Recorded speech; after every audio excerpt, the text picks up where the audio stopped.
morning, good morning, good morning, good morning mga kaibigan ko. Good morning po sa inyong lahat. Kumusta na po kayo? Samahan niyo po ako. Gagawa po tayo ng spaghetti with atun o tuna. Ayan po ang gagawin natin ngayon. At ito po, gumagawa na po ako ng nilagay ko na po yung bawang at nilagay ko na po ang sibuyas. Ayan po. Ayan po ang nilagay natin, bawang at sibuyas. Ito po yung spaghetti, nilalaga na po natin. Ayan. Ayan po. Samahan niyo po ako sa ating pagluluto ngayong araw na to. Sandali lang po to. Sinalang ko na po lahat para hindi po kayo naiinip kay Tita Emmy. Ayan, thank you very much po sa inyong lahat dyan mga kaibigan. Ayos po natin. Ayan. Ayan, tapos na. Nailaga ko na ating spaghetti. Sabi ko, maya-maya ko na po kayo isasama. Sabi ko, maya-maya ko isasama para hindi sila masyadong naiinip sa aking pagluluto. Ayun po. Kaya isinalang ko na po ito lahat. Nilagay ko na po ito lahat. Kaya, sandali na lang po ito.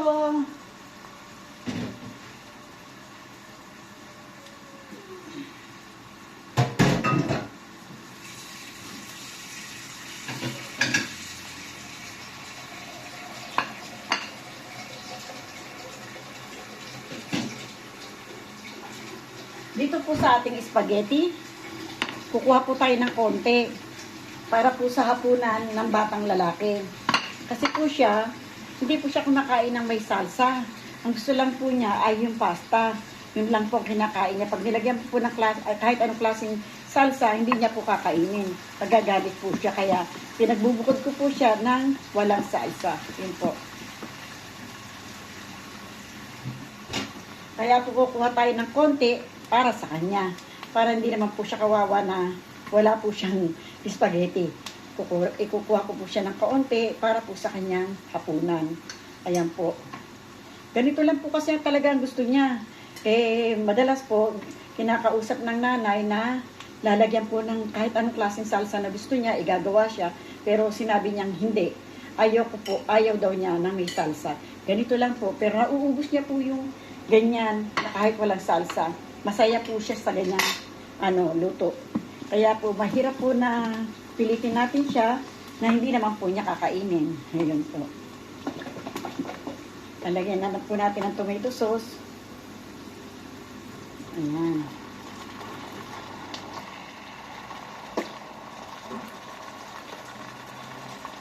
Ang spaghetti po na ginagawa ko dito, simple lang. Tomato sauce lang, sibuyas, bawang, tas tomato sauce. Niluluto ko po yung tomato sauce, nilalagyan ko po ng konting toyo kasi yun po ang gusto nila na parang sasanay na rin po ako na nakikita ko po sila ganun ang gawa nila sa kanilang spaghetti. Yun.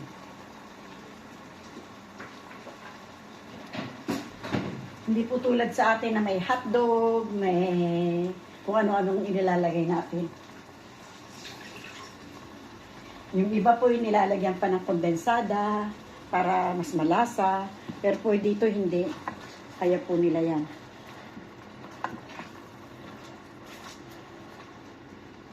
Ayan po.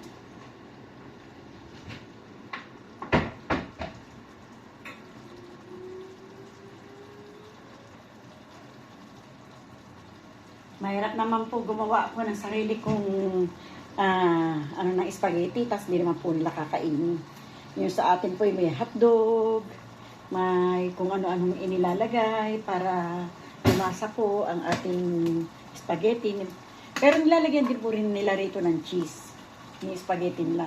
Ito po ngayon ay simple lang, hindi ko natin lalagyan ng cheese. Yan po. Kulang po yung salsa ko kaya dagdagan ko po ng konti.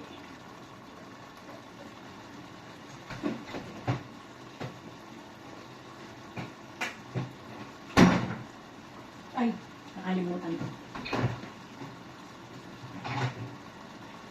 Lalagyan ko nga po pala ng konting toyo. Yan. Niluluto ko po maigi naman yung salsa nila. Para naman po kumain sila talaga na maayos. Lalagyan po natin ng konti lang na toyo. Hindi ko na po lalagyan niya ng asin. Gawa ng hindi nga po sila masyadong sa asin. Konti lang pong toyo.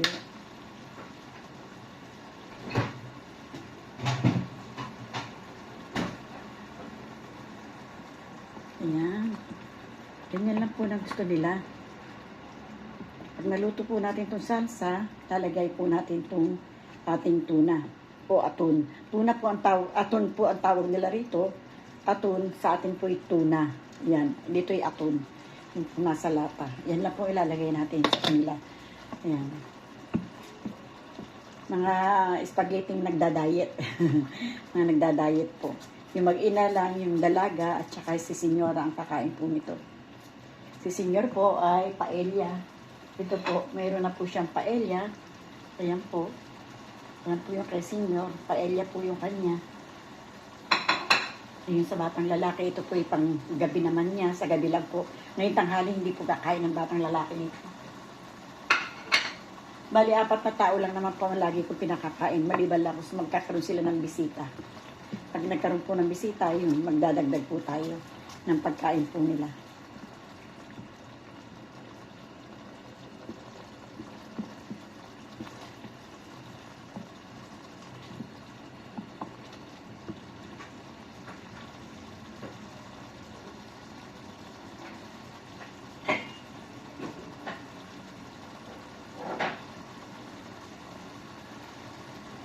Gusto ko po sanang lagyan ng kahit ng konting asukal. Wala po yata silang asukal.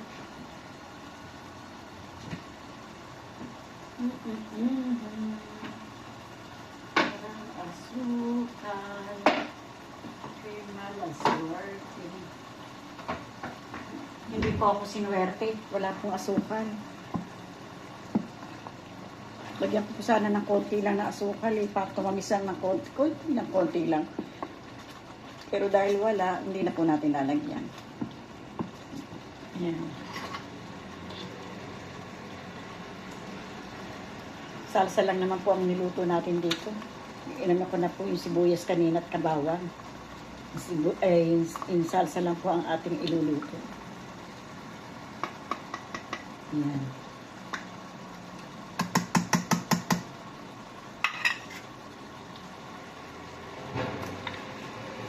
Nilagyan ko po ng 2, kahit po na ano lang naman po ito, konti lang. Kasi kung isa lang po ang ilalagay ko, hindi para pakiramdam ko, hindi lalasa. Sa atin po sa Pilipinas ay napakaraming ilalagay mo para lumasang yung spaghetti. Eh dito po maaari halos ayaw lagyan. Ayan po.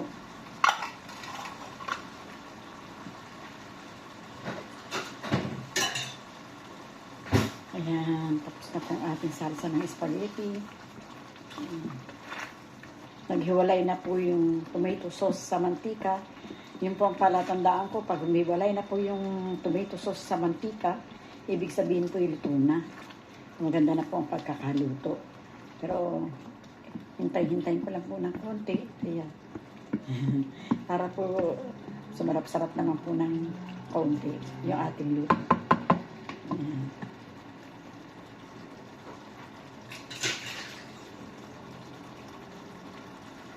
Tikman ko po ng konti kung sakaling tama nga ba kung hindi ko nalalagyan ng asin.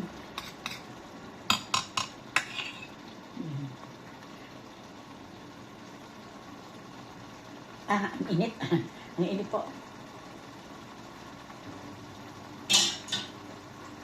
Maasim-asim ng konti kasi nga po sa toyo, sa tomato sauce. Wala po kasing asukal.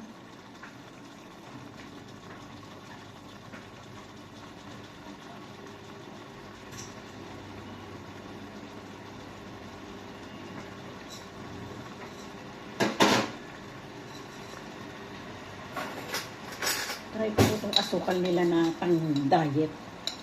Kung okay lang po ito.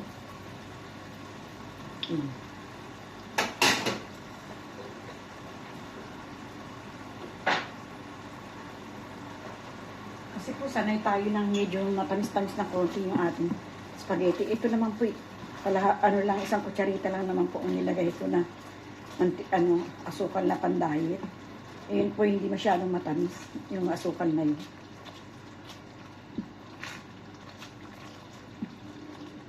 Ayan.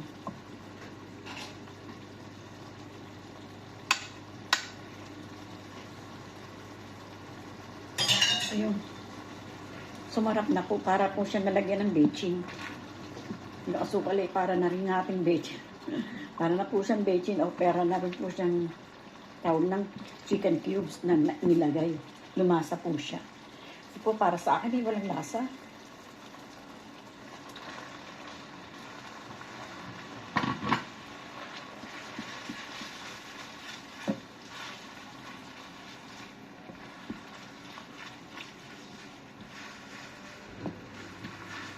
Ayan, sarap na ng spaghetti nila. Ayan.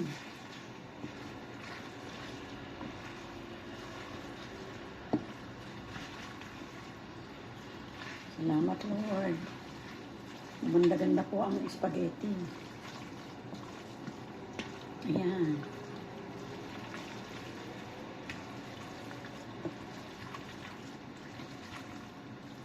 Ayan, ayos na ayos po yung spaghetti. Ayos na ayos po talaga. Ayan.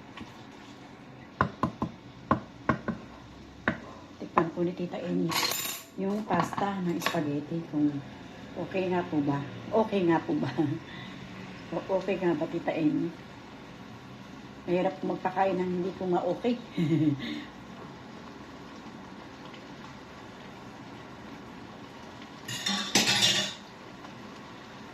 Ang sarap po.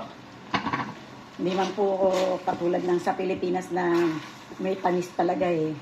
Pero may tamis naman po siya ng konti lang. Yung parang hindi po masyadong halata. Parang tamis lang po ng tomato sauce o kung anong nagtatamis sa kanya. Pero hindi po talagang tamis na tamis. Konti lang naman po. Ayan. Yan ang mga kaibigan ko. Papakita ko po sa inyo ang ating pong gawa. Ayan. Paglinis na si Tita Amy ng kusina. Pag natapos, paglinis na po tayo ng kusina. Ayan na po. Ayan. Ang ating spaghetti. Ayan. Ay. Ayan po ang ating spaghetti. Ayan. Natapos na po natin ang ating spaghetti. Ayan. Bino. Mga kaibigan ko, maraming pong salamat sa inyo. Buong puso po si Tita Amy na nagpapasalamat sa inyong lahat. Thank you very much po sa inyong pagsubaybay kay Tita Amy, sa akin po mga manonood, sa akin po mga subscriber. Buong puso po talaga ako sa inyo nagpapasalamat. Ayan, thank you very much po sa akin po manonood. Sana po subscribe na po kayo hanggang makarating kayo sa bell. Thank you very much po. Bye-bye po. I love you. I love you all. Bye-bye.